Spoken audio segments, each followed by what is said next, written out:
Hey there, Silver Tongue Devil here, and tournament time for the 15 Minutes of Fame is over. Congratulations to everybody who partook. I was very impressed with a lot of the scoring that I've been seeing. There's a lot of names here that I could go through from the Facebook group. I wasn't expecting you guys to score anywhere near as high, so congratulations to you all. There's also some names here on the Discord. Similar thing. Little shout out to Elite Jonathan. He has been my kind of secret lieutenant for Team Matteo. He's been helping me with various bits and pieces in the background. Also, another shout out to Gonza, Forderai, and Beanie. Excellent work as champions. Better luck next time, boys. Anyway, so what are we here for? We want to find out what I was doing. So, we are going to be jumping straight into the action. We're at Purgatory 3. Up until this point, I have been zipping through the levels as quickly as I can, taking out the orphans. So we've done Purgatory 1, Purgatory 2, and just done Purgatory 3 Orphan. And we're going into the portal now to go and face Anakim. Can't remember exactly what my score was at this point, but we're in the 100k region with quite a bit of time left on the clock. Now what you'll see I'm doing here, I started recording this run because I picked up Hellfire. Hellfire was one of the tools that I was using. My thoughts were, if I can speed through the level and find something that is capable of taking a lot of headshots, i.e. the bosses, then I'm golden. I can get a lot of headshot points. You'll see there that I've just picked up the best arrow in my opinion for this scoring strategy, which is Hail of Arrows. And just so we're all on the same page here, when you fire one shot with Hail of Arrows or Hellfire, you actually then fire 3 separate shots. The only difference between Hellfire and Hail of Arrows is Hellfire fires flaming shots. Now they're not quite as useful as Hail of Arrows because the DPS that the fire damage does to the bosses is eaten up HP. That's HP that I want to be scoring headshots with. Now, another thing that you'll see me doing here is employing my various techniques, using the roofs or going through the buildings, whatever's fastest, trying to get shots off on things that are in my way or near me as I'm teleporting. Just as a note for this run as well, this run is high scoring, but it's not my top score, and it's not even as high a score as I could get. You will see that I just used the Wildfire 5 on the Orphan. To the head, it's a quick kill. That's what I want. I want quick kills on the Orphans so I can get out of danger fast and move straight onto the boss. Those Orphans are a mainstay of the strategy. I would expect a good run for me to be able to get to Purgatory 8 and see Anakim 8 and at least get the Orphan. So we're looking at 150,000 at this point. This point being Purgatory 4. Grab the Blood of the Lamb there, get straight down to Anakim. Hail of Arrows on. Another benefit that Hail of Arrows has over Hellfire is that you actually get 59 shots in a fully unlocked, fully equipped quiver. Hellfire only has 39. Not a massive difference in the grand scheme of things. As long as you're picking up quivers and you get the RNG for that, then again, you are golden. So that's the big secret. That's literally it. I'm flying through the levels, getting the orphans, getting what kills I can. If I'd have got the RNG on this run, I would have been a little bit busier at these stages. I'm getting headshots on monks occasionally, but not as busy as I'd like to be. Ideally, I would want Hail of Arrows from the start. I would want Wrath of God, and I would want a big arrow like Volley 5, Wildfire 5 or something along those lines for taking out the orphans. So then that allows me to be reasonably busy whilst flying through the levels and taking out occasional enemies. That allows me to, as you'll see, headshot the orphans in one and get the heck out of there. And then Hail of Arrows is doing the heavy lifting here and getting me a lot of points by being able to rattle a load of headshots out on the boss. Also paying attention to the route here as well, I go through here, up and left, down onto the second jutting pillar, straight through the window, straight to Anakim. It's one of the quickest ways that I found to do it. There is a little door to the left there as well, but that's a little bit more difficult to shot. So again, grab the blood of the lambs, because you're likely to lose life whilst you're doing this strategy, because you're zipping around and being shot at and being hit as you're trying to get what you want and then carry on. But as you'll see here, I'm really going for it and just rattling all of these. All of these are headshots. These are all counting as headshots. One of the interesting things that I can do as well, which is kind of something that I thought about a little bit afterwards, if I wanted, and why I know that I can get a better score than even the 375, I think it was, that I posted on the leaderboard, or 370. If I increase the distance from the boss, that will then give me a little bit more of a bonus as far as headshots are concerned, because I would be getting a distance bonus on top of that as well. So you'll see again here, rooftop hopping. In an ideal run, when I was doing these, if I was doing these rooftop hops, I would be actually landing most of these headshots. This one wasn't so great for that. And again, as I said, if I had an arrow that I could dump down, Wrath of God being the best one, early doors, Purgatory 1, maybe Purgatory 2, a Pestilence is fine and a Curse is fine. Pestilence is better.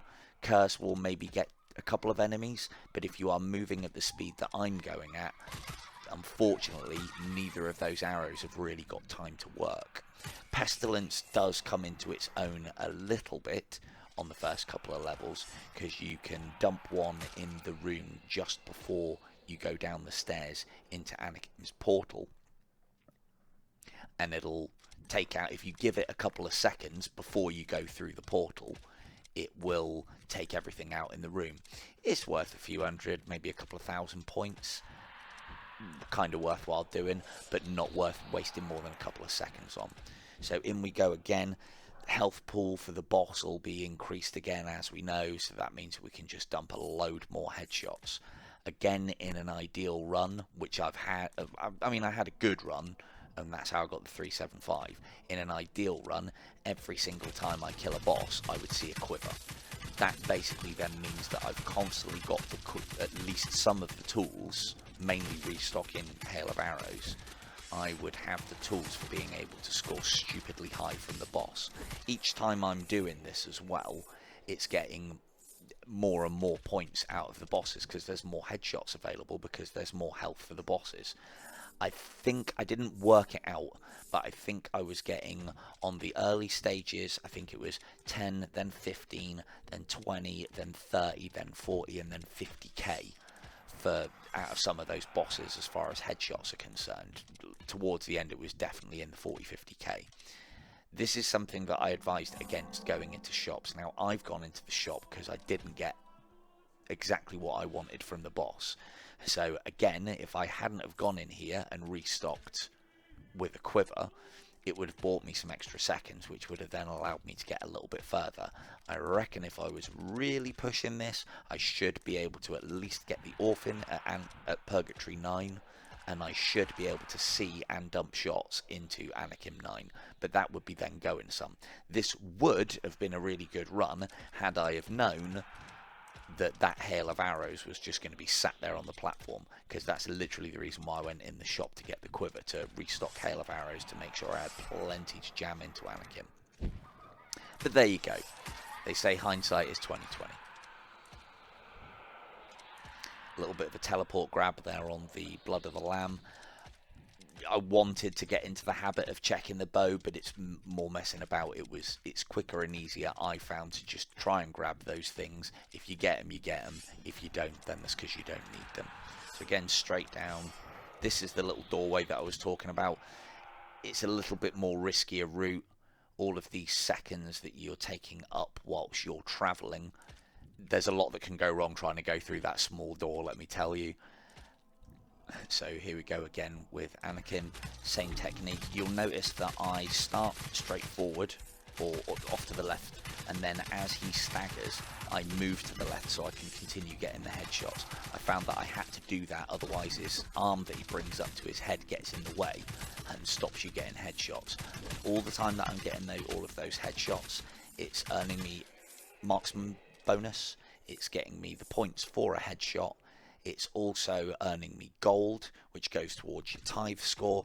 And you'll also note as well that when you kill the boss, all the enemies in the room die, and they also give you gold as well.